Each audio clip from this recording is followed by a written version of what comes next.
Reddit, the front page of the internet and one of the most visited websites in the world, went blackout, with most of the website not accessible to the general public. As a startup founder, I dig into the story and get to learn some unexpected startup lessons that I'm going to share in this video. If you're trying to build a community or product that depends on other companies' API or data, or just curious to learn how online movement can impact society, then watch this video until the end. If you're new to the channel, my name is Philip and I'm myself a technical solo founder for my own startup, SewaYou, a location-based language exchange app. The lessons I share in this video might be useful for your own startup as well, so let's get started. So what happened to Reddit? Well, let's first set some context. So there's an app called Apollo, which is an unofficial Reddit known for its superior UI and UX. It was making more than 7 billion requests to Reddit's API last month for free. This was costing Reddit a lot of money in servers, but also in network cost. So Reddit wasn't happy with this and thought that third-party developers were making a lot of money on the back of their data for free and even costing them money. Reddit changed their pricing policy, and the new API pricing would cost Apollo $20 million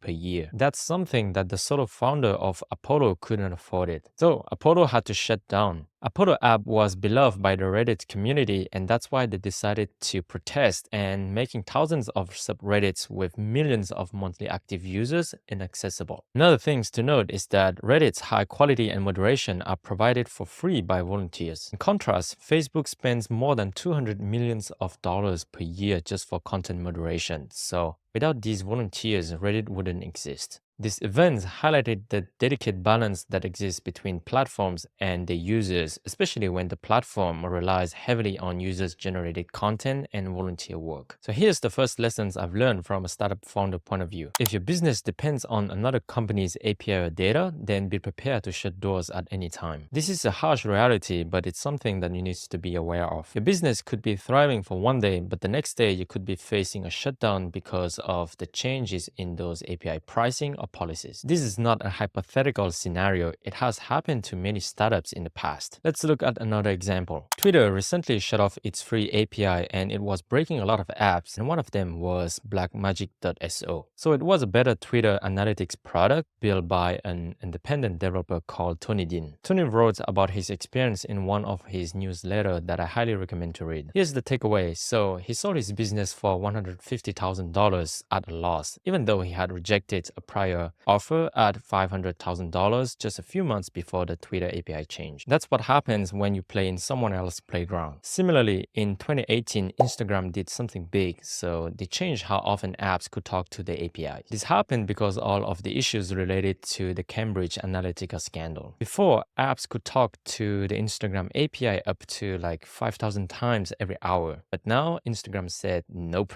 Only 200 times, so that was like a 96% drop. And they did it super fast, which made app makers and business just freak out. A lot of businesses got hit hard, and especially companies that provided services like hashtag analytics, competitors analysis, or automated posting. Some of them had to shut down or do something completely different. Another example is PadMapper. So PadMapper was an awesome website that made finding apartments super easy. Here's the twist. PadMapper was using Craigslist data through their API, and it gathered like apartment listings from Craigslist, organized them on a user-friendly map, and people love it. But then something unexpected happened. Craigslist changed their API rules and said, hold on a sec, we don't want you to use our data like this. So they restricted PadMapper's access to their data. So PadMapper was in trouble as they rely on Craigslist data to make their service work. Craigslist even sent a legal letter to PadMapper telling them to stop that. This is called a cease and desist letter. The founder then wrote a blog post about this whole situation, and it was titled Bye Bye Craigslist, published in June 2012. He said that PadMapper was beneficial to Craigslist and apartments hunters in general, so he was kind of shocked about the decision.